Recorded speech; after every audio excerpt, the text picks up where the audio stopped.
Good evening, ladies and gentlemen, and welcome to Politico's presidential debate this evening. My name is Florian Eder. I'm a managing editor for Politico here in Brussels. And it's my pleasure to welcome you, all of you, this amazing audience in a packed room here in the Résidence Palace, and those of you who follow us via the live stream on politico.eu and on our Facebook page. And I'm delighted to welcome 7 candidates who will run for the presidency of the European Parliament in an election in Strasbourg next Tuesday. I'll introduce them to you in a minute, should you not have had the opportunity to get to know them all. The European Parliament's current president, Martin Schulz, is departing. He heads to Berlin to pursue a career in German politics, and he leaves a legacy. It seems as if the prize of this office is actually worth something, given the huge public interest, your interest, and given the interest that the political group's candidates have shown in that job. In this contest for Parliament President, all of the stream of European political thinking are represented, and so they are on this stage tonight. And many of the struggles actually going on at national and global levels are being fought by a proxy in this race.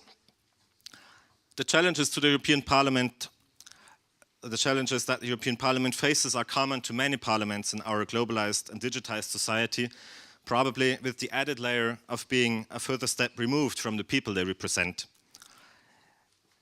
And one more thing is different this time. The vote is coming closer next Tuesday in less than 1 week, but no agreement between the main groups is in sight, in contrast to previous presidential elections, to previous elections of the President of the European Parliament.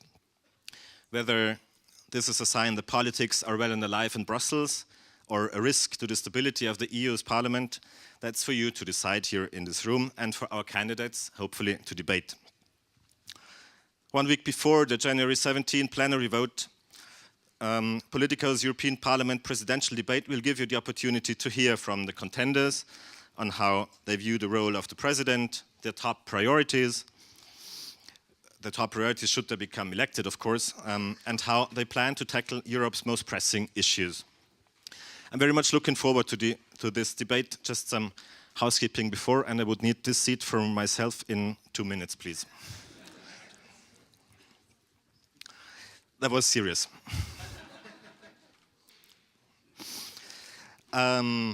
Before we kick the debate off, just some housekeeping. I'd like to remind you that there is simultaneous translation from and into Italian and English. The headsets can be found in your armrest. There's also translation into and from sign language. Secondly, I'd like to encourage you to tweet using the hashtag EPPresident, as you can find it on top of the backdrop here. I'd now like to introduce to you my colleagues Ryan Heath and Maya Delabaume. Ryan Heath is a senior EU correspondent and author of Brussels Playbook. Of course, you know him. And Maya Delabaume, get up, you two. And Maya Delabaume is Politico's European Parliament reporter covering every tick and turn of this race.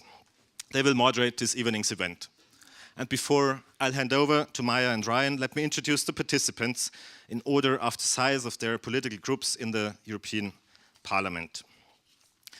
We have Antonio Tajani from the group of the European People's Party. Please join me on stage.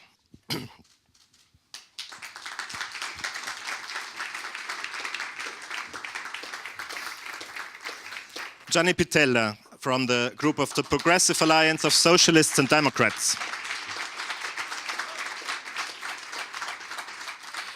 It's my pleasure to have Helga Stevens from the European Conservatives and Reformists group. Thank you for coming. Next in line is Guy Verhofstadt from the group of the Alliance of Liberals and Democrats for Europe.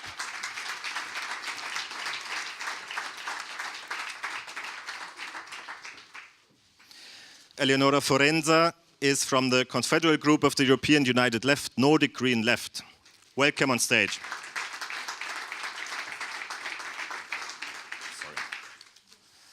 Jean Lambert is from the group of the Greens, European Free Alliance. Thanks for coming and welcome on stage. And finally, Laurencio Rebega from the Europe of Nations and Freedom group. I will hand over to Ryan and Maya now to moderate this debate. I wish you all and all of us an interesting debate and an insightful evening. So I'd say over to you, Maya and Ryan. Thank you very much for your interest and enjoy the debate.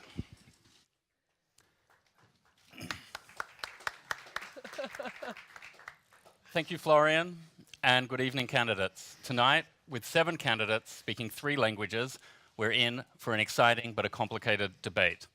That means that Maya and I are going to be tough in order to be fair to both the candidates and the audience, all of you here at the Residence Palace and those watching online. Tonight's 90-minute debate will unfold as follows. There are 7 rounds of questions, 2 general rounds where all of you will answer the same question, 2 reaction rounds where you'll have the chance to engage with each other and to respond to the comments of your colleagues, 2 rounds of specific questions where we direct individual questions to individuals up on the stage, and then a lightning quiz round, and that will consist of 10 questions where you'll be required to answer yes or no, no waffling. Finally, each of you will be able to make a closing statement. To the candidates, we ask you to keep your answers short. There's a 60-second time limit on all answers, and you'll know when your time is up when you hear this sound. Oh, well, that will be a bell when it arrives. And you must not continue beyond the end of your sentence when you hear the bell. To the audience, we welcome your involvement, but any prolonged cheering or booing may eat into the time that we have to get through all of the questions for each of the candidates. For the first round of the general and individual questions, we will start with answers from the biggest party group, moving through to the smallest. And for the second round of questions and the concluding statements, we will begin with the smallest party group and move through to the biggest. And for the lightning quiz round, we will start on the left of the stage with Eleonora Forenza and move across the stage, so that's on the left of the audience. And then for the next question, we reverse it and begin with you, Laurent. Over to you, Maya, for the first question. It's very fitting for our complex and important European Union. So thanks for joining us to this debate tonight. I will start with the opening question to all the candidates. So there is no appetite for another German parliament president, and there is no longer a grand coalition deal between the EPP, socialists, and liberals. That is why we're all sitting here tonight with these particular candidates and the serious contest for parliament president. But not all candidacies are created equal. Therefore, the first question is, what percentage chance do you have of winning? And if you can't win, why are you a candidate? Let's start with, so we said Mr. Tajani. Io sono italiano, sono anche un po' scaramantico. I am Italian, and I think I have all what it takes to win. I think I have already shown this because I have been elected as president, as vice president with 452 Questa legislatura, quindi votes, and I am the person who has had the most votes, so I think I have the general consensus, and I am absolutely sure that this parliament must be changed, that we must have a real parliament with a real president, not with a president like a prime minister, for example. We need a president who can defend all the issues and all the topics. Mr. Pitella, I think that I have the good reasons to win, not only the numbers. I think I have the political reasons that are necessary in order to win. I think that my reasons are linked to the kind of president I would like to be.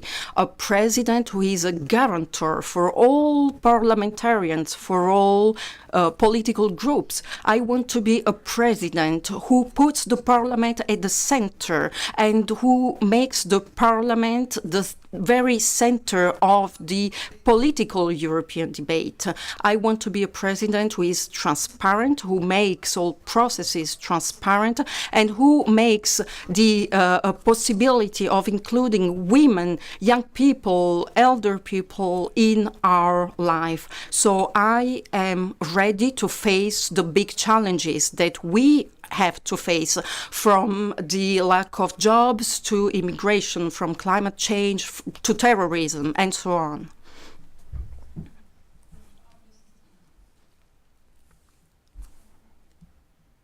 President of European Parliament, because I believe it's time to break away from the old boys network.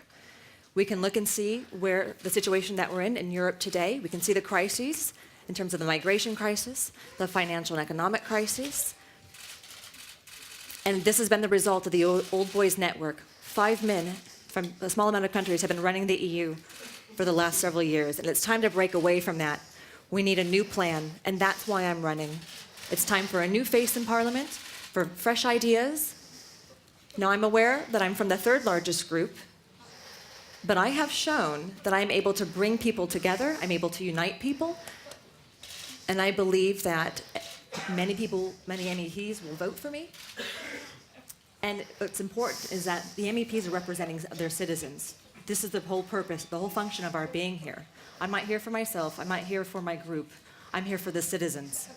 MEPs represent their citizens, this is important to keep in mind, and we need to evaluate why we're in politics in the first place. We have the ability to impact people's lives in a positive way throughout Europe. And I believe that it's time to make changes here, and I'd like to be a part of that reform. And that's why I'm standing for President of the European Parliament. Mr. Rebecca? Or, sorry, Mr. Verhofstadt, sorry. Thank you very much. I'm pretty sure with 100%, that the winner will have a link with Italy. That I'm 100% sure about that. For the reason that there are 3 Italian candidates, and myself, I make Italian wine. So we are sure that the winner of this contest will have a link with a beautiful country. And the reason why I'm doing it, because I have long doubted about this, is because I think we have to build further on the legacy of Martin Schulz.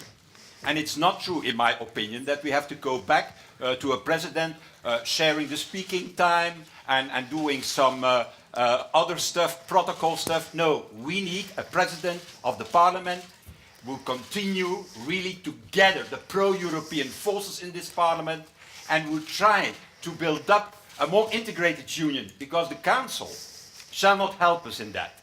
And it is the parliament who will be the source of these policies that we need on the European level and to regain the trust of the citizens. So no, I should say, aseptic president. We got enough of that in the past. Let's further have a political president, pro-European, to build up what is needed in Europe. May I ask the question? Next candidate, Ms. Forenza. Sì, io sono certa di poter. Yes, I think, I trust I can be successful in this contest for the Parliament presidencies, and this is for 3 reasons. I have started as a politician in movements which have criticized the globalization that we see today, which have criticized the possibility of the crisis that we are living today. We have never stopped in front of the challenges, and we have always tried to work, and we don't want to stop now just because on paper other candidates are stronger. So I think this is why I really should be present in these contests. There is another reason. All candidates, or almost all candidates, say they want to represent an alternative to the Grand Coalition and an alternative to the austerity policies. So which alternative can be stronger than a member of the parliament who has always been against austerity policies and traditional politics?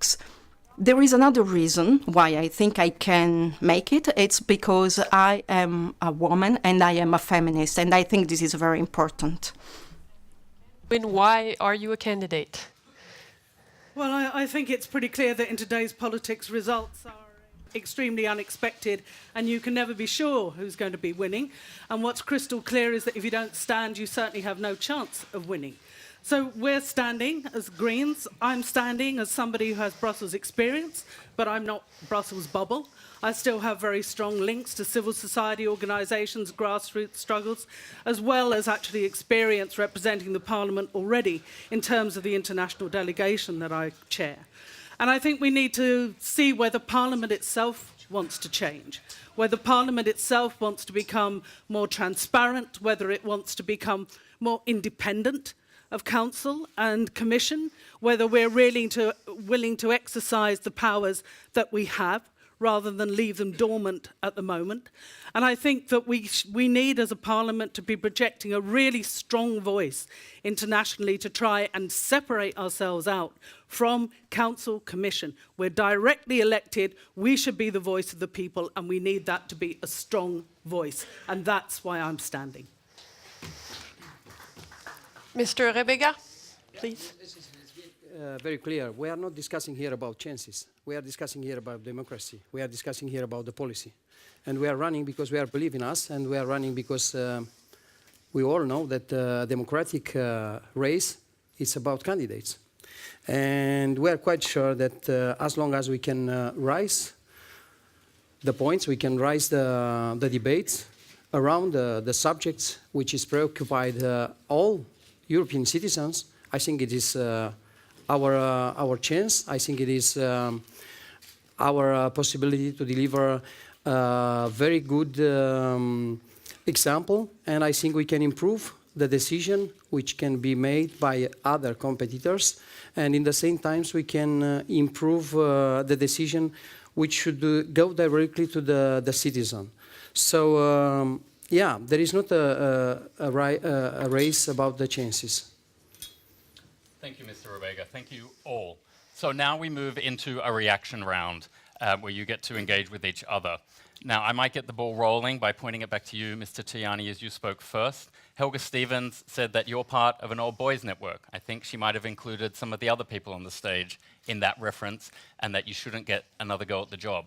What do you think about that label? How would you label yourself? Are you from the old boys network?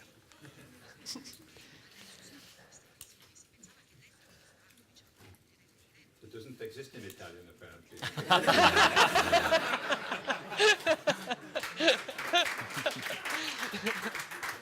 Questo lo potremo dire il giorno dopo. Okay, we can say this after the elections of the 17th. I think this parliament must change. The European Parliament is not the government of the European Union. It represents the European citizens, 500 million people.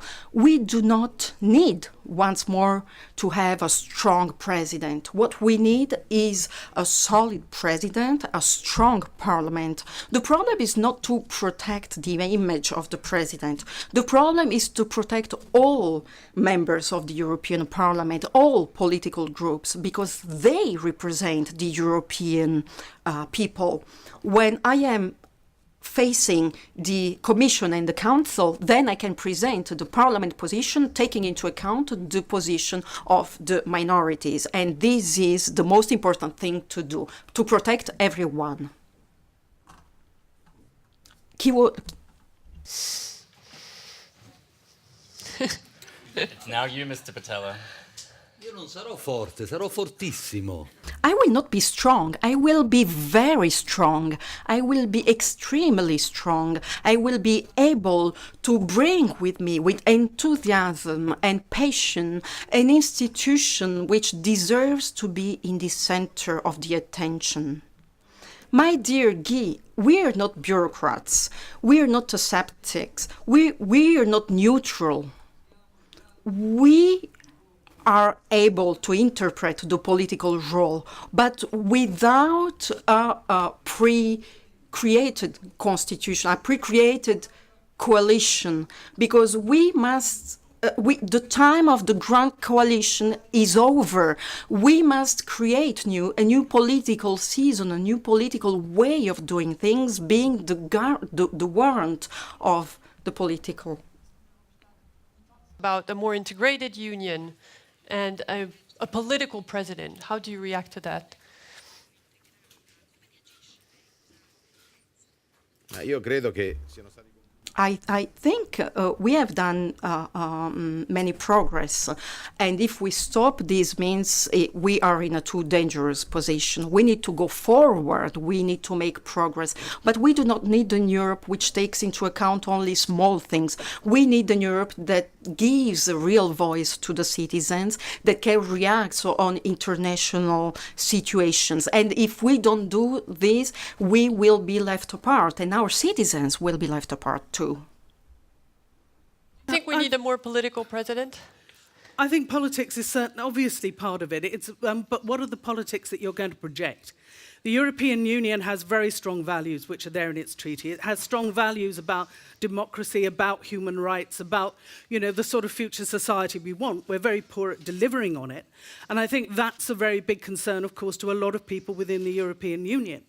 And at the moment, I think when they think about Brussels, for a lot of them, it's all this melting, this sort of mélange. They can't see the separate institutions. It all seems to be full of, the same sort of people. And I think for many of us, this is why we actually want to try and get the Parliament out of that view that, if you've got a former commissioner as head of the Parliament, if you've got somebody that's already been part of the Bureau as head of the Parliament, how does this represent change? How does this represent something different in the way in which we actually want to connect with people? Mr. Verhofstadt. What has to be different are three things, and that's the reason why I'm talking about the political president. First of all, we need a parliament with real controlling the European Commission, not rubber stamping at the beginning of the 5 years and then doing nothing at all anymore. That's the case today. That has to change.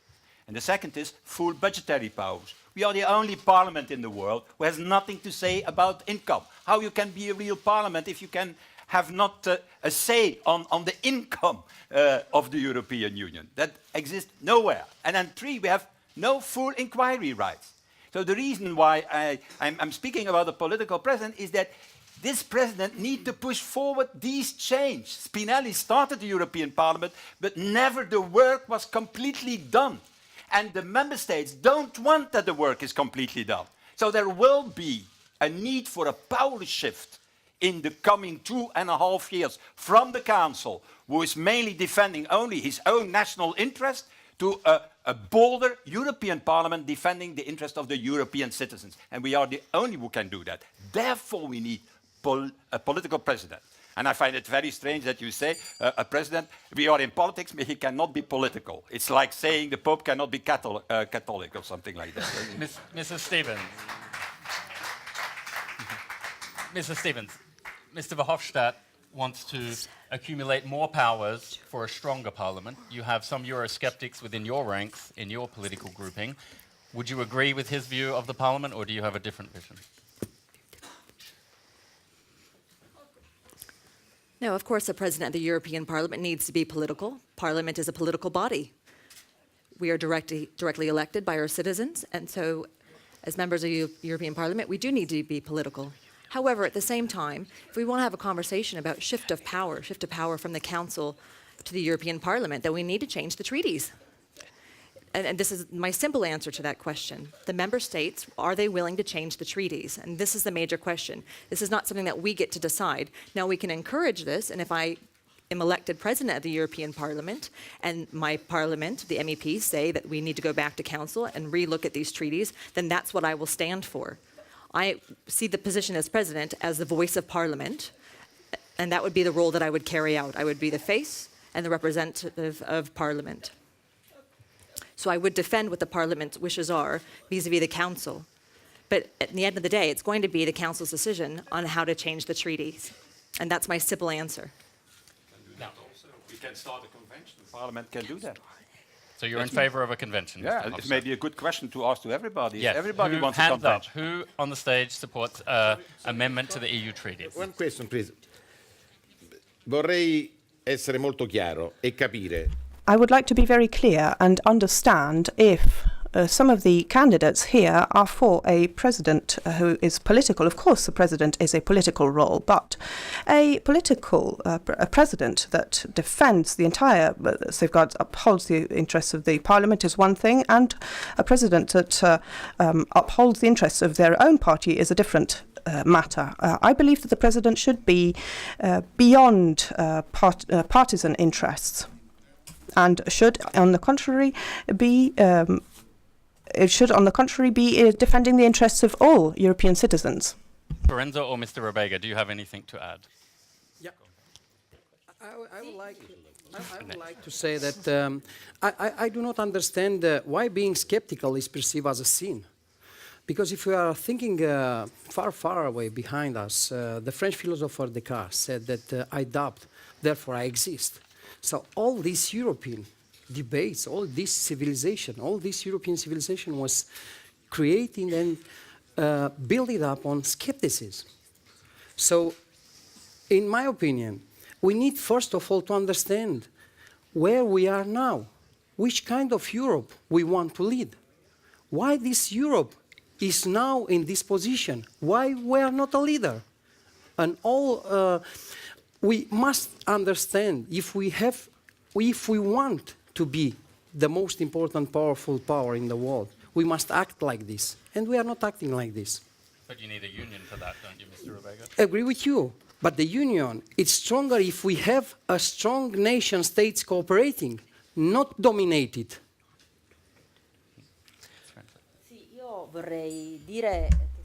I would like to say that undoubtedly the role of the President of the European Parliament is certainly a political one, but I would also like to take a distance from the idea that the political role of the European Parliament's President can be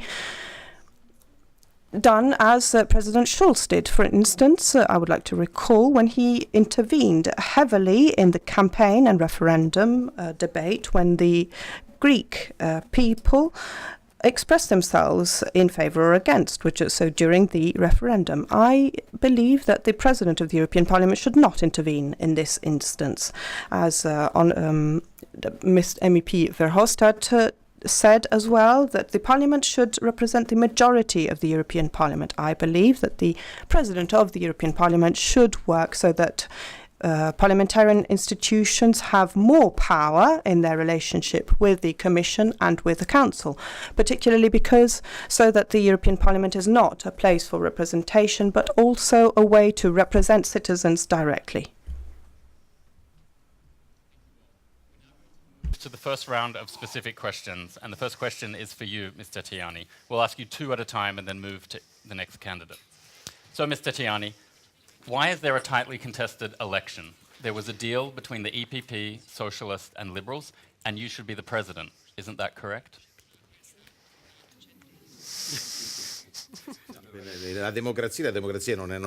Democracy is democracy. There is no president who is elected from above. My political group decided to organize primary elections. I wasn't nominated by an agreement inside my group. I was elected in a closed ballot by the members of the PPE. I believe that this is a message for citizens, to citizens, and it is an important one. We need to defend democracy from within the parties. Next Tuesday, the citizens of Europe will be deciding who will be the next president of the European Parliament. So welcome, hooray for democracy. This is the home of democracy, and this is why I insist that the president of the European Parliament should be a guarantor of democracy, not one who enforces democracy from above. Second question. Your party, the European People's Party, won approximately 30% of the vote in the European elections, and you have approximately the same number of seats in the European Council. But if you win this election next week, the EPP will have 100% of the EU presidency positions. Can you tell us why that imbalance is justified? This is a choice of the European Socialist Party that in 2014, when the system was adopted, the victory of the European Popular PP and therefore President Juncker, who subsequently became the president, decided that the choice was upon the party, the Socialist Party, and the former Prime Minister, Letta, decided to opt for the representative system. Therefore, the European PP was obliged to take on the presidency of the Council. The presidency of the European Parliament has always been outside this agreement. There has been an agreement that has been underwritten by President Schulz Orstad and decided that the first mandate was to the Socialist Party, and so on. Of course, the details will be described subsequently. You walked away from the grand coalition deal you signed with the EPP, but in effect you need a new left-wing grand coalition to get elected. Why should Mrs. Forenza or Mrs. Lambert trust you when the EPP couldn't? Posso precisare una cosa a Tajani per cortesia, altrimenti... I would like to specify something that to Tajani, because otherwise he's saying something that is not true. We didn't exclude the presidency of the council. We agreed that the presidency of the council would be given to the socialists, and we wouldn't have agreed on something in which a system in which 3 presidencies were in fact the same political party would be ruling. So we talked about 30% earlier on, and it is not possible with 30% vote to preside over the 3 powers, the 3 bodies. So why would they vote for me? Because we take a break, we distance ourselves from all this. And I have prepared a manifesto here, a proposal to explain how I wish to conduct the European, be at the head of the European Parliament. And I would like to thank the groups who have asked questions to me, who have criticised me, and who have enabled me to clarify. Okay. So let's broaden up the debate a little bit. Mr. Pitella, socialism across the EU appears to be in a real existential crisis. So basically, what's your plan to fix that? We need to go back to a former word that we have forgotten and that we had perhaps tempered down, which is equality. We need to go back to the poorer swathes of the population. We need to go to the peripheries, to the suburbs of our cities. We need to go and talk to the people and to talk with women and young people. We need to help people who have been penalized by globalization. This is the road that the avenue that socialists need to go down to reconquer their voters. This is also why we have decided to close this coalition, because we need to collaborate. We need to work together with all the European groups. Of course, I hope my colleague Tajani agrees with me that we must, however, fight altogether against xenophobia and xenophobic groups. And this should involve all deputies, all MEPs. Mrs. Stevens. The UK Conservatives have proved to be a very disruptive force in EU politics in recent years, and they are the most influential party in your group. How can you lead the Parliament with the British Conservatives looking over your shoulder?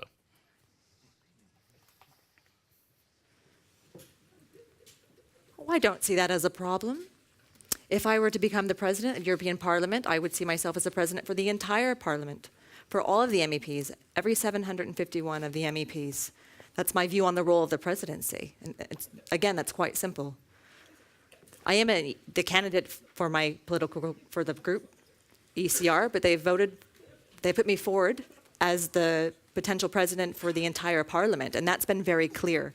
And I would also like to add that the UK Conservatives are not the only large group in my party. We have other national delegations. We have 17 delegations, 18 delegations in my party. So we have a very diverse group Thank you. Ms. Stevens, you said in an interview that, quote, you had a background of breaking glass ceilings, overcoming the odds and uniting people. So tell us, which glass ceilings would you be ready to break as President of the Parliament? The glass ceiling of diversity. I believe that the European Parliament needs to be much more diverse. We need to see more women, more young people. We need to see people from linguistic minority groups. We need to see more LGBTI members, more disabled people. Let's not forget this population as well. People of color. The Parliament needs to reflect society at large. We need to see more color in the Parliament. Mr. Verhofstadt, your effort to bring the five-star movement into ALDE failed. What were you thinking? I was thinking, shit. And it's Damn. That's what I was thinking. But it was, I think, an honest attempt to weaken Eurosceptic forces in the Parliament, because that is the real threat for Europe for the moment, populists and Eurosceptics. And maybe I succeed. I see that there is no movement in the Parliament going from these people to other political groups. So maybe we succeeded in having more pro-European forces. But to respond also, if you allow me to the question, I see that Mr. Tajani. I come back to you. Mr. Tajani doesn't want the PPE doesn't want a socialist, and the socialist doesn't want a PPE. How to solve that? Elect a liberal. Then it's the problem is solved then. Then you can stop this unproductive, old-style battle where the one and the other are saying, now it's for us, and then it's for the other, and then again for us. So that's the best. Non è vero, non è vero. La democrazia, non è vero. Il voto dei parlamentari. La soluzione è il voto dei parlamentari. The solution is the vote of MEPs in the Parliament. Perhaps only after years, for the first time, we will be electing democratically a president without having just 24, 48 hours before we decide who is going to be president. This is a great step forward. For you, Mr. Verhofstadt. I think that maybe Mr. Pitella can answer. My initial question to you, can you please respond to that? About the five-star movement and why? So what were you thinking when you did that? What I was thinking was to weaken the Eurosceptic movement inside the European Parliament, like I indicated already. And they made an agreement on paper in saying that they want a common currency, what is a huge shift in Italian politics. They also conceded that we have not to destroy the European Union, we have to reform the European Union. So I thought it was a good thing. Okay, there was no agreement in my group. Maybe I'm a little bit naive in these questions. After more than 40 years of politics, that can happen. And it's not maybe my first mistake that I ever have made in my life and in my political life. But it was a serious attempt to do so. And when I see that a number of these people are now going to pro-European groups for the moment, at this moment that we are speaking and debating, maybe it was not so a bad thing. It will weaken Euroscepticism, weaken populism, and weaken nationalism. That is what we did. Mr. Verhofstadt, you have said the Parliament must be able to control the Commission in a real and permanent way. Do you mean via the presidency or via treaty reform? Well, I already indicated that I'm in favor of a convention. And I hope that everybody of the candidates is in favor of a convention, because only with a convention we can increase the power of the Parliament. And there is a second thing that we need to do. That is to bundle the files in the European Parliament. We are weak toward the Council because we take file after file. We start trialogues, we start negotiations. We don't need that. We need to bundle this so that we can make huge negotiations with the Council. Because, again, it's not the Council who will save Europe. That's a confederation of nation states based on the unanimity rule, always acting too little, too late. The citizens are looking to us. It is the Parliament who will find the solutions for the problems of the citizens. And that means that we have to be ready to stand up and also to make, from time to time, a fight towards the Council. And I'm ready to do so. I know a number of these guys there. Now, moving on to you, Ms. Forenza. Many in your group owe their parliamentary seats to an anti-austerity backlash. will you form an alliance with the Socialists, the Greens, and any other necessary groups to deliver the end to austerity that your voters are asking for?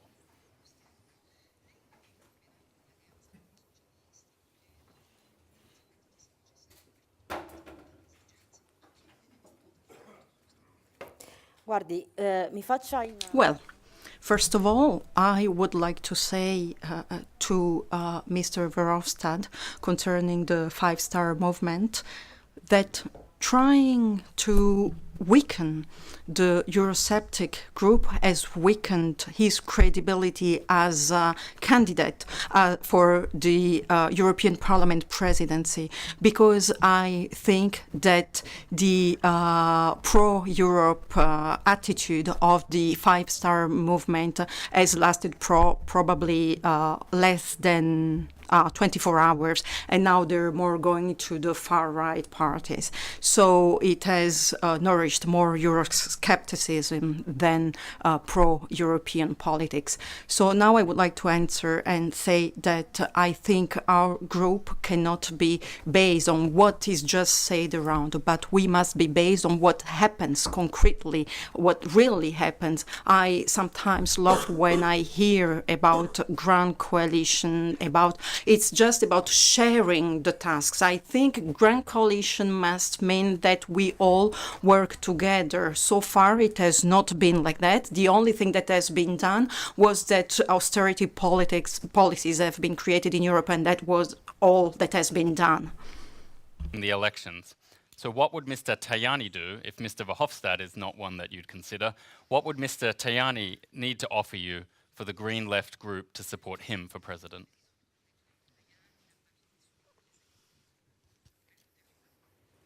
Io penso che la domanda vada... Well, I think maybe we should change the question, because I would like to ask to Mr. Tajani and to Mr. Pittella what kind of engagement I should overtake in order to work together and to achieve some objectives. I think we should make this question a symmetrical question. We should reply one to the other. Everyone says they want to stop the Grand Coalition, but what I really would like to know is what is their idea, what they want to do really in order to change European politics. So I would like to know, for example, how the socialists and liberals will vote on this topic. For your passport. But why should your fellow MEPs elect a Briton to the presidency?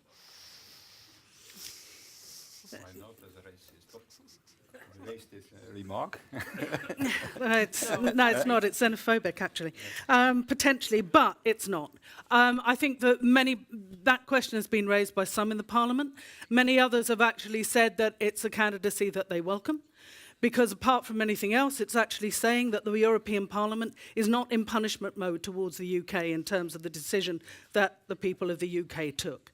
And that I think that for me, having been through the referendum campaign, having seen many of the issues that were raised and knowing some of the problems that the UK now faces, as well as being able to see the European dimension in terms of looking at what is this really going to mean in terms of the rights of EU nationals elsewhere, what will it mean in terms of strengthening the European Union, I think I actually see both sides of the issue. So I think my candidacy is actually a strength, not a weakness, and it's also not a joke. Since we're 1 week away from the election and you have met nearly all the candidates this week, which do you feel closest to and whose votes would you reject? Well, it's a secret ballot, so it's a bit difficult to reject votes, isn't it? I mean, I think that there are some people who are hardly likely to support my candidacy in terms of the reputation that I have in work on anti-racism, in terms of promoting diversity, and in terms of promoting an international perspective, as well as the very strong views, of course, that coming as a Green we have on climate change, given there are some people in the Parliament who still seem to think that this doesn't exist, which I think is is really creating huge problems for the people that they claim to represent. So I think there are some people who will reject me as a candidate. In terms of whose votes would I welcome, I know that there are people from a number of the political groups with whom I've worked who are extremely supportive. They may not find it able to vote for me. This, after all, is not a preferential vote. It's one which is actually still encouraging us to work in our political tribes. But I do think that the first and second round actually allows people to vote at least freely for once. And it will be very interesting, I think, to see what comes out of that. Now, finally, to you, Mr. Robega. Can you name one policy or policy field where you think the EU is doing well in? Doing well. It's quite difficult right now. We can easily see all Just of us. one. Yeah. First of all, it's good that we raise such a debate, because we can easily find out what is the best to do to don't failure in all politics. And then the most important thing is that we have to understand that we are here to represent our citizens, and we must do what the citizens are asking us to do. And then, in that time, if we are not doing, I'm afraid that Mr. Verhofstadt has a wrong vision about what populism means, because populism means But when that's not the the question. politician. The question was, can you Yeah, name one policy or policy area where the EU is doing well? I cannot name it. Okay, next question is, your party group leader, Marine Le Pen, thinks that you, as a Romanian, should not be part of the Schengen area. Do you agree with her? We agree to don't be agree with each other. So this is the most important democratic debate, if you want. So we are here to be agree, but in the same time to disagree with each other, because this is creating progress. But in the same time, we have to understand that as a European member state, Romania has fulfilled all his achievement, and it's still not a member of Schengen. So I don't think Marine Le Pen is the right to decide who is member of the Schengen. So we have, the problem is in another side. So we have to look on another side to find out why Romania is not a member of the Schengen. Thank you. So now it's time for reactions. Mr. Pitella, how about you go first? After what we've listened, and I'm thinking of Mrs. Forenza, what would you tell Mrs. Forenza or Mrs. Lambert to get their votes, to win their votes? How would you convince them, since you will Ma io certainly sono have to stato convince them? nei loro gruppi parlamentari. Well, we have had a very clear and honest discussion between our parliamentary groups. Their colleagues of the Greens and GUE, but also ALDE and other parliamentary groups, they have asked many questions, and the answer is first among equals. This is the first of my 10 rules. I really want to be the president of the change. I want to launch a discussion with the council, because the council cannot stop all the decisions and the procedures that Europe wants to launch. We need to change the economic policies, and I will push all the political groups who will want to change this policy, not only the fiscal compact, which was an international agreement, but I want to push on six-pack and other measures which have made the Stability Pact heavier, because this has created real disasters in Europe. This has created poverty. This has created job loss, and we must stop the austerity time. It's over. I think that, you know, certainly for me, for my group, that I think there are a lot of assurances, and, you know, it's going to take a lot. Because we've also gone through the last 2.5 years of feeling that, you know, we're set on the sidelines, and it's always the case, isn't it, when somebody tells you that, you know, well, that was them then, they've learnt, they're going to change, you know, that maybe they have to do double in order to convince you that this is really the way forward. So I think that my group at the moment is still really considering sort of, what its position will be. And that it's not just about the, if you like, the political policies, because that comes more from our groups, from the committees, from the way we work. It's actually also about a working style and a working practice, and how much are people included, listened to, how much are ideas welcomed, when we've been through a period of decisions being made before people even entered the room. So I think those are the sort of assurances that are going to be really, really important for my group. It's about a style of working. It's not that the content we can do as political groups. Mr. Tajani, we haven't heard from you in a while. Were you disappointed that Mr. Verhofstadt went after the five-star movement, or just jealous that he got there first?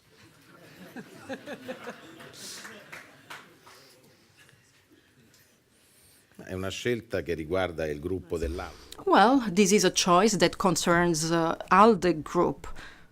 I do not have a party position. I want to be the president of the whole parliament. I don't want to be the president of my political group. So this is a choice that concerns ALDE and Five Star. Probably this was an ill-organized wedding. It didn't work, and it concerns the activity of these two political groups. We are candidate as presidents of the parliament. We are not candidate as a leader of our own party, because this is a different discussion. We must speak a bit less of ourselves, but we must speak more of our parliament. When we say we need a stronger parliament, we need the parliament president who can make the parliament stronger, can push the parliament to do more. For example, concerning the austerity policies, I have decided to refuse the $500,000 revenue that I was entitled to. This was my severance pay, and I said no. But these are facts. Speaking is easy, but it was, of course, not an easy choice, but I made this choice to say no to my severance package of €500,000 because I thought it was an important choice, and I thought this would speak more than 1,000 words, and this is the paper that shows what I've done. The second round of general questions. And we will try to reverse the order for candidates answering the question. So we will start with Mr. Rebega. As Parliament President, Martin Schulz had a close relationship with Jean-Claude Juncker and increased the visibility of both the presidency and the Parliament. What would you keep from Schulz's legacy, and what would you abandon from it? First of all, I would like to say that the president of the European Parliament must be a referee, not a player. So Mr. Schulz seems to be a player. We don't want the player to lead the European Parliament. We need I agree here with these two distinguished colleagues from Italy. I said that we want to be the president for all European political groups. We are looking forward to work together with them. It's very interesting to see such a kind of approach. This is a change European Parliament needs. This is the change that the European needs. Europe needs a reform now. And this is the most important thing that the new president of the European Parliament must do it, to understand that the European need a reform. So would you vote for Mr. Tajani? Unfortunately, it is a group decision, but we are taking into consideration some of the candidates here. Jean Lambert. I think in terms of what would I want to keep, I think the visibility. I think that it's true that under Martin Schulz, the Parliament began to appear as a parliament in its own right, and I think that's extremely important. I'd keep the clarity of that position, and the issues around the presence in a whole set of places, but I would agree about some of them where it's better that the President of the Parliament steps back in terms of when things are actually happening in particular member states, which are largely their business. What I wouldn't want to keep would be the feeling that maybe a personal political career was a major part of the considerations. I mean, given the situation that you referred to earlier with my nationality, that may not be such an option anyway. I'm certainly not looking to extend my period of office. The gaming of the rules at times in order to push through the Parliament an outcome that he wanted, that he had agreed, but which was not in accordance, I think, with the dignity of Parliament. Mrs. Forenza, Schulz's legacy.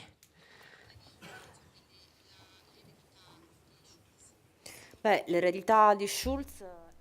Well, Schulz's legacy is a terrible legacy. I think he has been one of the first creators of G5, which is a relation which is not well conceived relation between a council, Parliament and Commission. I think, as Mr. Pitella said, that it is a pity because the Italian Parliament has signed the fiscal compact in 2012. So we must understand what is going on between the Parliament, the Council and the Commission in order to understand who is responsible for the austerity policies. And this is a very important point. To say that in contradiction with what I have heard the last weeks, I'm not negative about the legacy of Martin Schulz. Everybody is now saying we have worked with him. No, we want something else. I'm not like that. I have worked with him. I did it in a very good cooperation, and I want to say that he was a great and a good, very good president for the European Union and for the European Parliament. Let's say that first of all. And secondly, yeah, we come into a new period, and I should ask certainly advice to Martin Schulz how to deal with it. It is the Brexit. That gives me an enormous opportunity to fix a number of things, to change a number of things, to reform the European itself. We're going to not only do a defensive negotiation with the British, we have also to do an enormous work of reform of the Union itself.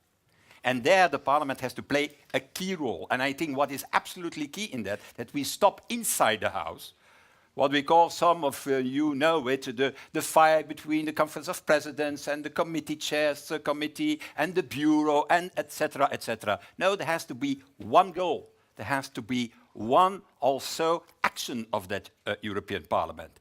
And that should change, that it is not and maybe also a little bit of depoliticization because the two big groups, in any way, they're going to not continue their grand coalition, but when it concerns nominations, you can be sure that the grand coalition will continue sempre. Questo lo dici tu. No, sono sicuro. Okay, una lotta. Io sono sicuro di questo. I am sure about this.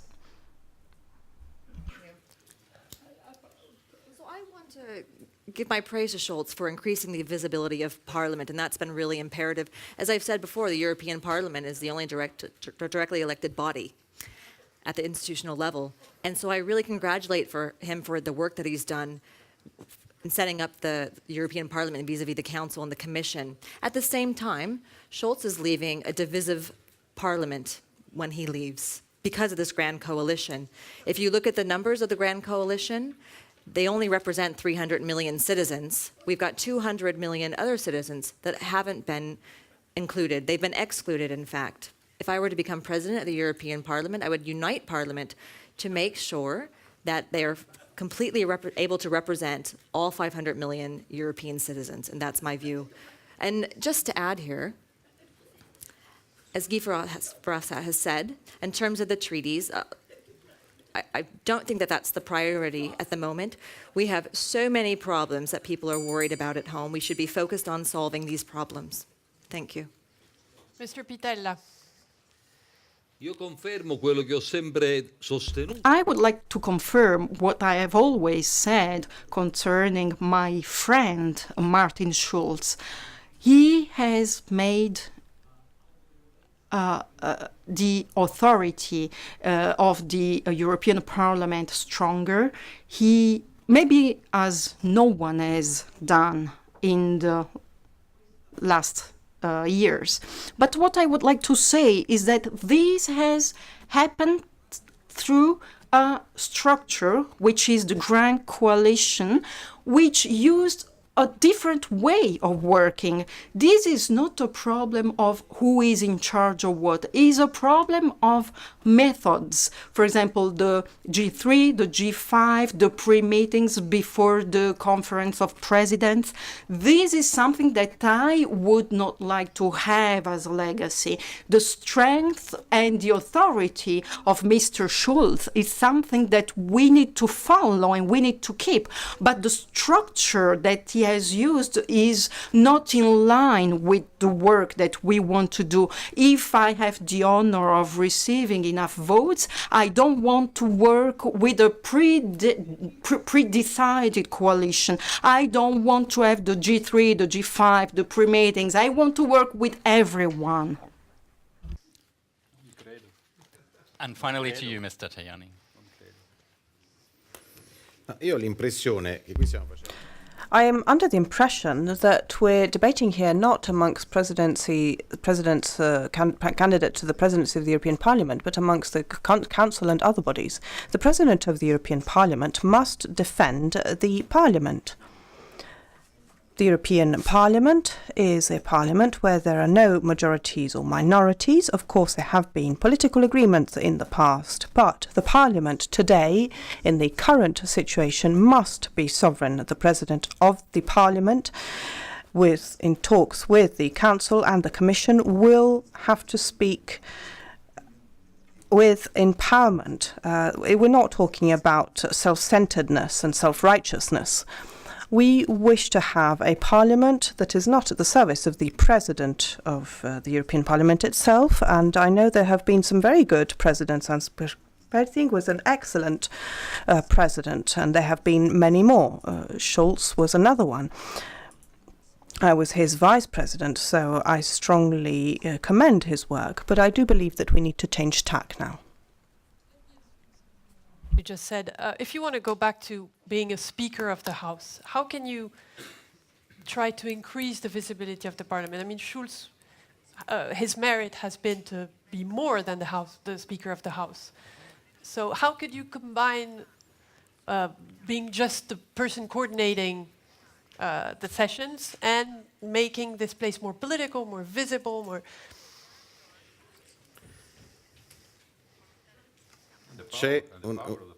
C'è una differenza in italiano tra la parola. There is a difference in Italian between the words strong and solid and authoritative. The Parliament does not need a strong president. The Parliament must be strong, and the president, who represents the decisions taken by the Parliament, must be authoritative. I am making available, putting at disposal these my 23 years in this field and the president of vice president, and I believe I am capable of defending the Parliament in front of the Council. And I will not say what my personal position is, but I will be talking on behalf of the majority of the Parliament when I talk to the Commission, to the Council, and saying, understanding that there are also diverging opinions. If I am called to become the president of the Council, of the Commission, I will behave in a different manner. But from a point of view here today, I am called to be the president of the European Parliament. But it is important to make a distinction between the three institutional bodies. You, Mr. Robega, again. The question is, what, if anything, would be the red line that causes you to veto a Brexit deal? The Parliament has a veto on the Brexit deal. What could cause you to use it? First of all, we must understand exactly what happened Brexit. So as much as we cannot understand why Brexit happened, we cannot give an answer to that. So first of all, there is so many difficult times and ongoing process when you have to take a decision. The decision is not taken only by a man, only by a person who is leading an institution. You have to take into consideration so many factors which can lead to so many disasters, so many crises in the same time.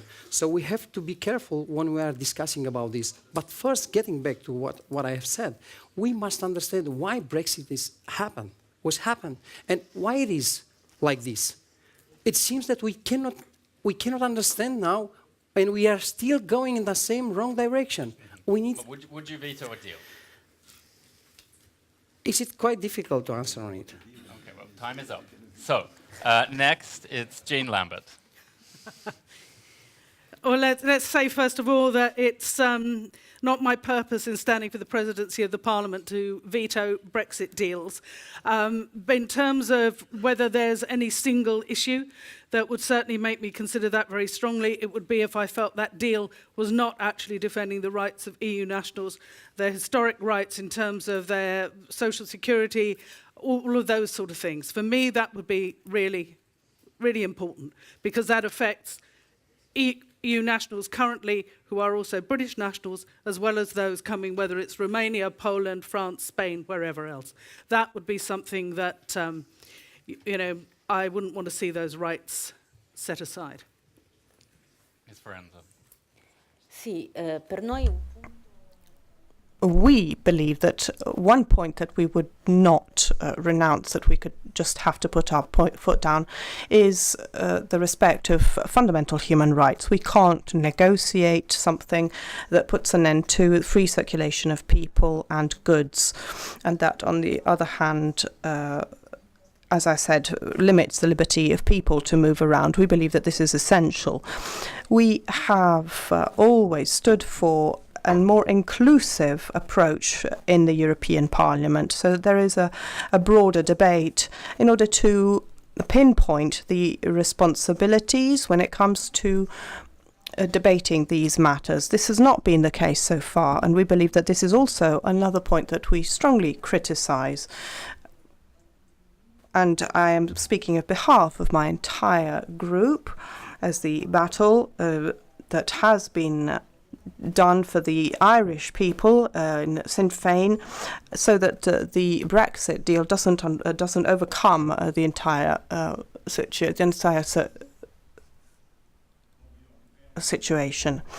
Will be introduced in the plenary of the Parliament by the end of February. And in this resolution, Parliament will indicate what we call red lines will be of the Parliament in the negotiation. Going to be a tough thing, this negotiation. And very difficult also to have a green light for the Parliament. We're going to be 3 months before the election in 2019. You imagine at that moment what the feeling is in the Parliament. And that's the reason why we are saying, also, we're going to say that in this resolution, that Parliament has to be linked to this negotiation immediately for day one and not be pushed aside. And on content, I think, there is clearly what we need. The 4 freedoms, inseparable, no question, to give in on that, also the freedom of movement, no question. Secondly, it cannot be a situation that you are better out than in. These negotiations are very tricky, I should say, because that can undo the European Union. And last thing, I think, European citizenship, the Brits have to do European citizenship. And I think we cannot take away all the rights that they have for the moment. So a type of link with all these Remain people who were encouraged to say Remain needs to be considered. Mrs. Stevens. My response? If the deal ends up that it's better for the UK to leave than to stay in, that after the deal, that the UK is better off than they are now, that's my red line. But if I'm president of the European Parliament, I mean, I believe that that's the group's decision. But as an individual MEP, my belief is what we need to do is have a fair deal that benefits both the EU and the UK. The UK will still be there, even if they've come out of the EU. They will still exist. They will still be a part of Europe. And so we need to make an effort for there to be a win-win situation at the end of the day. But we do need to make sure that there is a fair balance in there. Thank you. Mr. Pitella. Sì, io penso che I believe that the European Parliament should play a central role in the negotiating process of Brexit, and therefore it should be involved from the onset. I also believe that it should play a pivotal role in building these negotiations. I also would like to underscore the importance of the 4 liberties and that these should not be infringed. We are for a fair Brexit, and we also stand for the topic that our colleague Forenza mentioned, the peace process in Northern Ireland and the consequences that this can have on the democratic choice that has been made and the peace process that we must absolutely safeguard.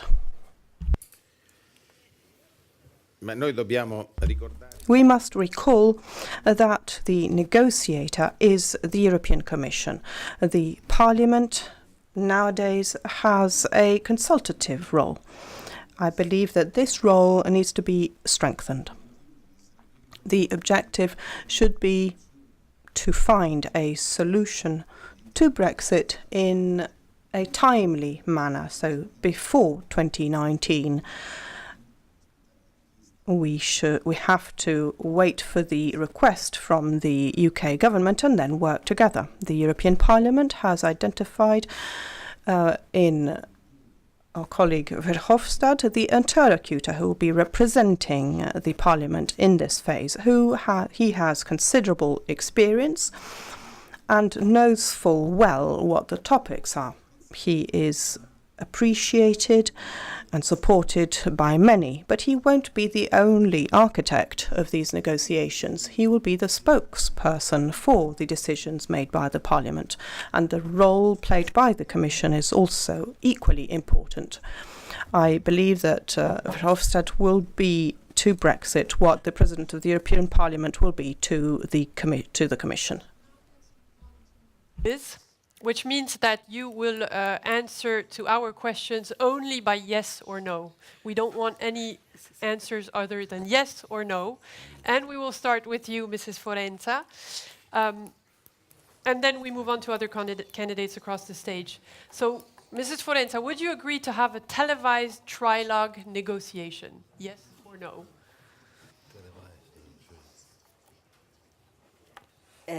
No. Mrs. Lambert? No, not the trilogue. No, but that's not the negotiation. Can you repeat the question? In Italian or in On televisione. On televisione. No. Questo è Per noi. Among whom? Who would be the 3? Who would be the 3? We have regularly trialogues among institutions. So who would be the 3 actors that you're talking about? It is not clear. È il mio turno di rispondere. Sì, io sarei d'accordo, ma sarebbe noioso. Penso che non sarebbe interessante per le persone, ma per me... We've got 5 no's and 2 yeses. The next question, again with you, beginning with you, Mr. Rebega. An EU army, yes or no? Yes. That's the breakthrough of this debate. Note it. So tomorrow, the EFDD for EU army. Che cosa? Su che cosa? L'esercito comune europeo. If you're for the EU army. Mr. Tajani. European military. I am in favor of European defense and the next, in the future, European army. So it's a yes. Immediately the European defense and Not then... tomorrow, but it's yes or no. But it's impossible to do it. Okay. But it's impossible to do it. Politica comune di difesa, yes. Azione militare, no. Common policy of defense, yes. Military action, no. Definitely no. No. How many yes we got? We'll leave that to my colleagues to I add think up. that we have a majority again. Okay, fine. Thank So, you. Mrs. Forenza, is TTIP dead? Yes or no? Yes, and we'll have a Yes. party. That's 3 yeses. Mrs. Lambert? No. Trump say yes. Yes. Sì, Yes. morto. Difficult moment for TTIP. Well, it's not dead. You can't be half dead. So It's not that, but it's... okay, that's a no. Ms. Stevens. No. No. Yes. Yes. Okay, now, Mr. Rebega, is Brexit really going to happen? Yes or no? It's not up to me. What do you think? You've got the crystal ball. I think it is yes. Ms. Stevens? Unfortunately, I think yes. Purtroppo credo di sì, anche se sono contrario. I'm afraid so, even though I'm against it. I was against too, but I must respect the citizens' will. One word, yes. People decide, yes. Mrs. Forenza, do you support a single seat for Parliament in Brussels? Yes or no? Definitely, yes. Yes. Yes. Yes, but non dipende da noi. It doesn't depend on us. The Parliament voted in favor, but it's not our choice. Yeah, but personally, you... But I want to strengthen the European Parliament decision. Okay, that's a yes. Yes. Yes. You know, for the French people in the room. Mr. Rebega, should English remain the main working language of the EU after Brexit, since you all agree it's going to happen? No. It's not. It's not. Ms. Stevens? Yeah, I don't mind.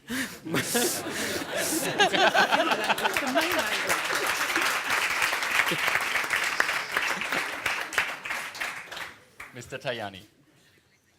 Per me esistono 3 lingue di lavoro. For me, there are 3 working languages, English, French, and German. There is not only one working language, so I agree to use all languages.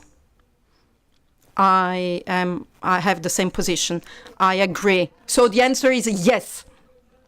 Yes, now that I've learned a little bit English, I want to use it. So please, yes. Enforcing rules, and some of you aren't doing a good job of it. Mr. Verhofstadt? For me, all languages. Okay. Ms. Lambert? Yes. Ms. Yes. Mrs. Forenza, is Gunther Oettinger fit to be both Budget and Human Resource Commissioner? Yes or no? No. No. Yes. Mr. Buttel. Non in totale. I wouldn't say completely. Not completely, not completely. Okay, sì or no? I can say that Oettinger was an excellent commissioner because I have been working with him. Okay. Think about it. Okay. Posso fare un richiamo al regolamento, come si fa in aula? Vi candidate alla presidenza del Parlamento europeo, dovete dire sì o no. Well, but voting is yes or no. Okay. I'm serious with all of you. I know that this is not easy. Puoi esprimere anche Mr. Vitella, you're not the moderator of these debates, and no one called on you. So, I'm sorry. this is fun, so don't take it too seriously. But when you vote yes or no. So you do it all the time. So don't pretend you don't know how to do this. Now, Mr. Rebega, the European Commission has said that Poland has breached its EU treaty obligation on rule of law. Should there be sanctions? No. Yes or no? Article 7. Ms. Stevens? Yes. Yes, I mean, if they've broken the rule of law, absolutely. Mr. Breakthrough Tajani? number 2 in this debate. Mr. That she Tajani? said yes on sanctions for Poland. I say breakthrough 2 in We this all have ears. Mr. Mr. Tajani? No, il problema è se ci sono delle No, decisioni. the problem is if there are decisions which show that the rules, there have been breaches, the problem is not yes or no. This is not a game. This is an important topic. If there are rules and that these rules have been breached, then yes. No, if there are not the conditions. Yes, if there are the conditions. Mrs. Forenza, does the EU need an amended treaty? Yes or no? Yes. Yes. Sì. Sì. Sì. Yes, yes, yes. So proud of you all. 7 on 7. And the last yes or no question, Mr. Rebega, have you or your party entered into a deal with another candidate or party in relation to this election? No.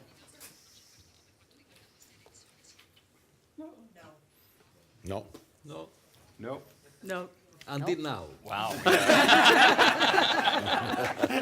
Let's see me afterwards. So now let's move on to the second round of pinpoint question. Now you can really answer properly, Mr. Tajani, no worries. Mr. Rebega, we got a question from Anna Vos, who's a graphic designer, and who says, given the magnitude of political divisions in the parliament, how will you go beyond your group's opposition, feeling of opposition, and create a situation where constructive conversation needed in a functioning democracy will be possible again?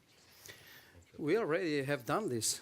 We just try to make a debate where every voice can be heard. And we wanted to stay at the same table and discuss and then find the best solution for both of us.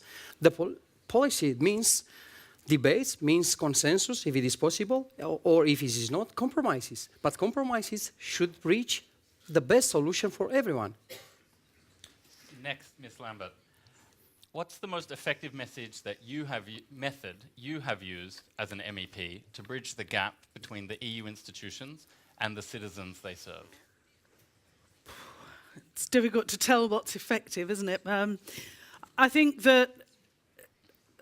I think a lot of it has actually been being out and being at various meetings with people, being on the streets with people when it's times of demonstration, that direct personal contact with organisations, which then act as a multiplier. You know, so that those civil society organisations are the ones that also will carry a message to their own members, their own supporters. So I think that sort of multiplier method is probably the most effective one in people understanding something about what your role is as a member of the European Parliament, plus telling them that you exist, you know, and that there are things that you can possibly do in conjunction with them. Mrs. Forenza, what would be your first priority if you're elected president to make this parliament more democratic?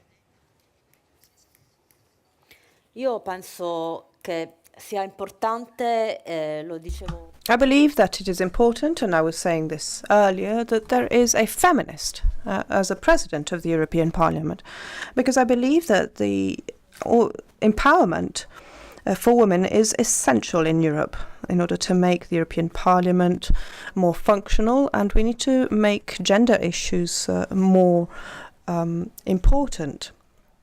The Convention of Istanbul has not been ratified by 14 members of the European Union. The topic of violence against women is an essential topic that hasn't been dealt with sufficiently. I'm very proud to be the first feminist of this millennium, because there was one before me who preceded me at the presidency of the European Parliament. We talk a lot about young people. I know full well what precariousness is. I belong to that generation who has experienced precariousness, and I believe that I am the most adequate and apt candidate to be able to talk on behalf of this generation. In your place as Brexit coordinator? That's a good question. In any way, there is also, and that was also with Martin Schulz the case, a very close relationship between the president of the parliament and the Brexit negotiator. And I see certainly a number of people with who I have worked the last years. I've worked with Elmar Brok and with Roberto Gualtieri very near together in all the files that we did the last year. So I don't say that one of these two has to do it, but I give them as an example of people with the capacities, the qualities, and to know very well what to do in such negotiations. Mrs. Stevens, will you encourage your party to vote for Mr. Tajani in the third or fourth round of the election? Well, that certainly is going to depend on how the rounds proceed. Who's going to say that that they will survive the first or second round? Seems to be a good scenario. Now, I signed for it. We move to the candidates who were at the core of the Grand Coalition. So we have an extra question for these candidates. And my first question to Mr. Pittella actually comes from Sebastian Ramspeck, who is a Swiss journalist. And he wants to know, what exactly makes it impossible for your group, Mr. Pittella, to vote for Mr. Tajani? Non ragioni personali. These are not personal reasons, but political reasons. Firstly, we cannot accept that the same political family that has a 30% consensus have the presidencies of the most important institutions. Secondly, a political coalition has come apart, and therefore we are essential. We are a consequence and an alternative to the powers that are represented in the figure of MEP Tajani. So we're not talking about his person, but as him as a political personality. Mr. Pittella, you've promised to be a first among equals president, and the first point of your manifesto is that you want real open debate in the Conference of Presidents meetings. That's a repudiation of Martin Schulz's style. Can you tell us why you're stepping away from Martin Schulz's style? L'ho già risposto. I have already answered this question, and I said that Martin Schulz interpreted in a very efficient way a format that was specific to the Grand Coalition. He did a great job as the leader of the Grand Coalition. For me, for the socialists, and not only for me, but for the group of socialists, the Grand Coalition has come to an end, and we're not going to enter a new coalition. So there is no chance of being able to replicate the same format that Martin Schulz used in his first 2.5 years. We need to move on to a phase without pre-meetings. This doesn't mean that we're rejecting anybody, but we have come to an end, and a new era is opening up. And this is regardless of the results of this vote. If I am not voted, in spite of this, this coalition will not happen. Annie, you can't win without the votes of the Eurosceptic parties, can you? Questo chi lo dice? Who says this? Io You either need him or you need the Eurosceptic.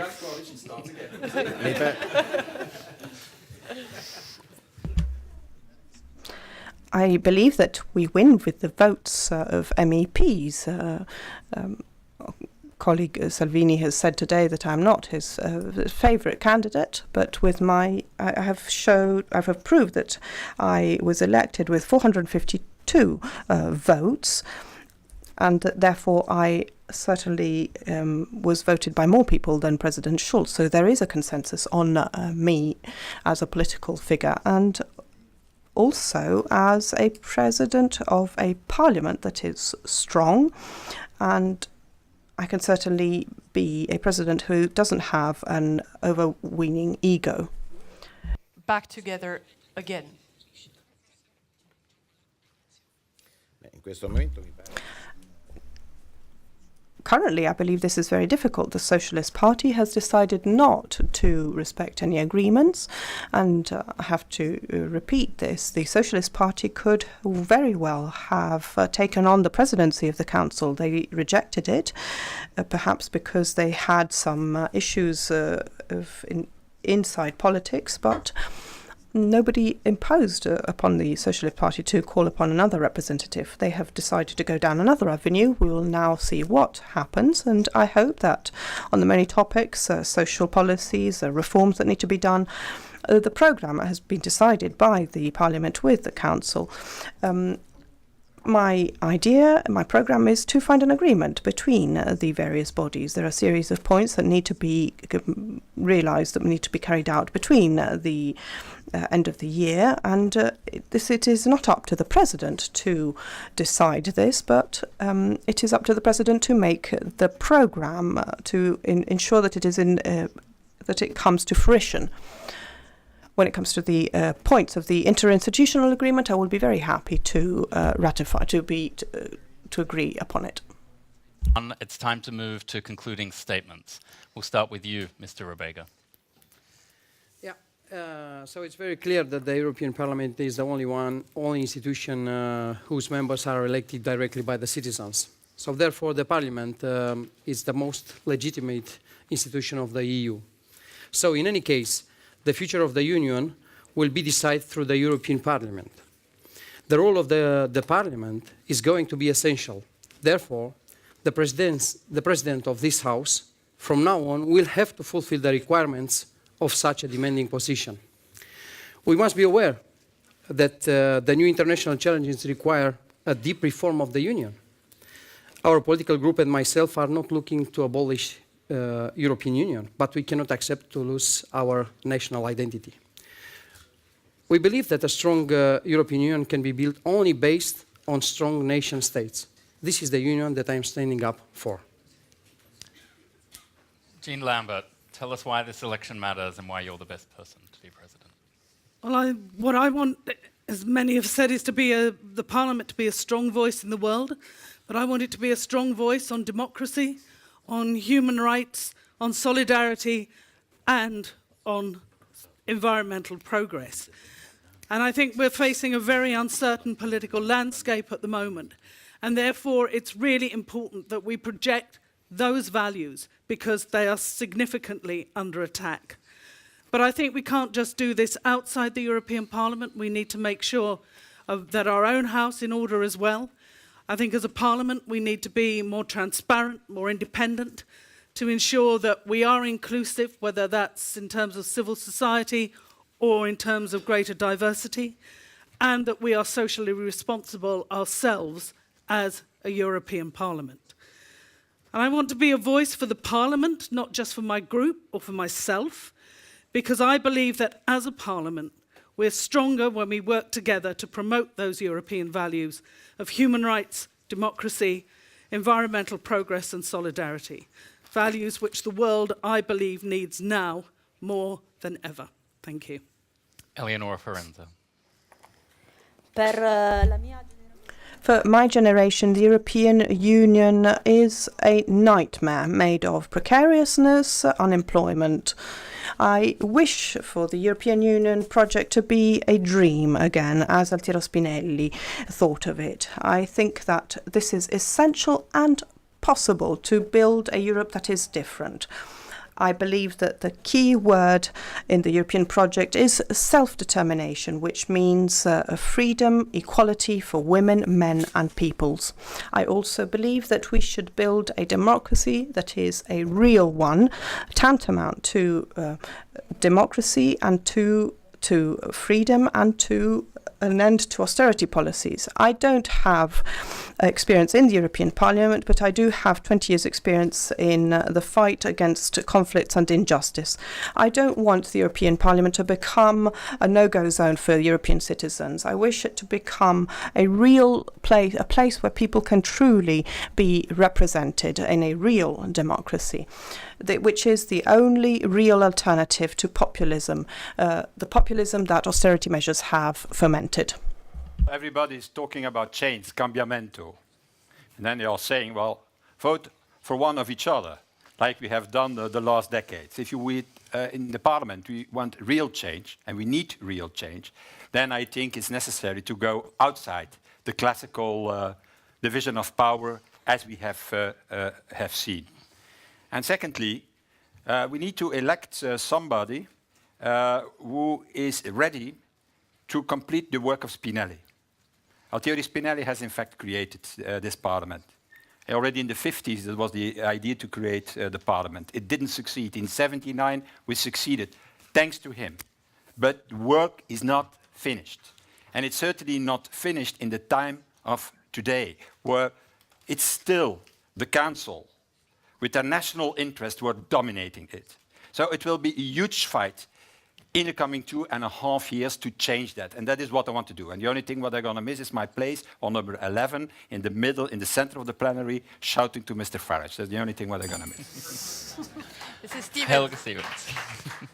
Did such damage. So again, I want to emphasize that I'm not a part of the Old Boys Network. You can see where they have brought us to. It's time for change. It's time for a new plan. It's time for fresh air, and I believe I can be that fresh air to the Parliament.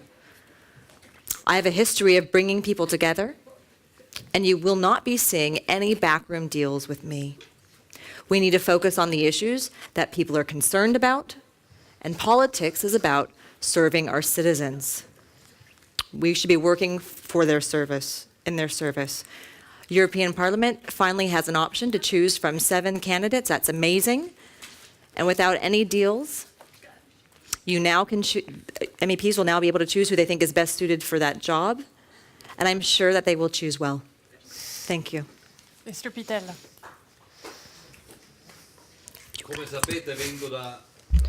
As you know, I come from one of the founding countries of the European Union, and precisely from a region that is small but dignified, Basilicata.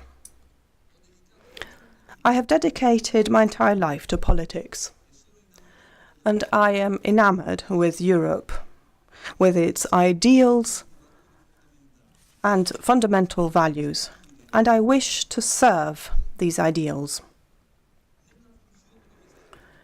In the role that is given me, if it is given me, with the responsibility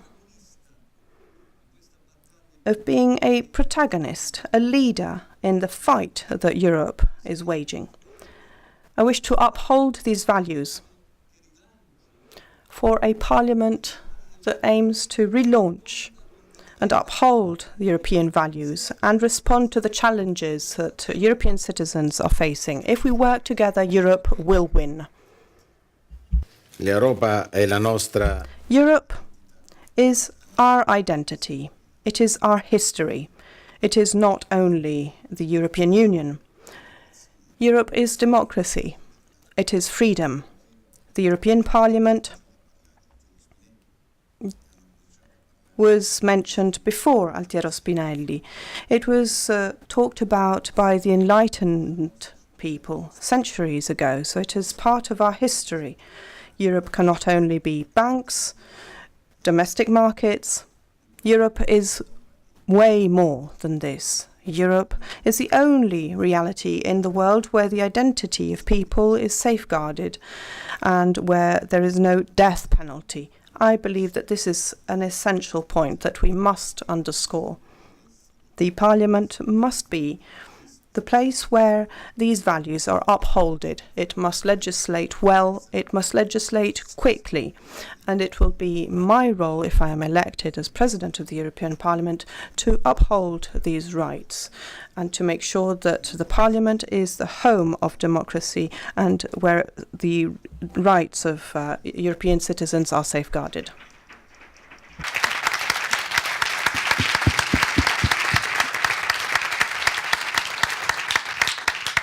I indeed want to thank you all here on stage for an interesting debate, for to some extent newsmaking debate. Guy Verhofstadt has pointed it out to all our colleagues journalists here where the news were. I would love to thank you for even an entertaining event here in the last 1.5 hours, for your commitment, for your patience, and for your time, even a bit more than we had thought it would take. Thanks very much to you in the audience. Thank you for your interest and for coming. And last but not least, thanks to Mayra Leboom and Ryan Heath for a very disciplined and strict and still fun debate. We are very proud that we were able to host this format, and all the best of luck to all of you next Tuesday.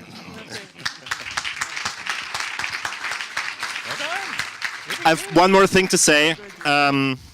There's drinks outside, and we at Politico love takeaways, and I think the main takeaway is that after 1.5 hours, we all can do with a drink. Please join us for a cocktail outside. Thank you.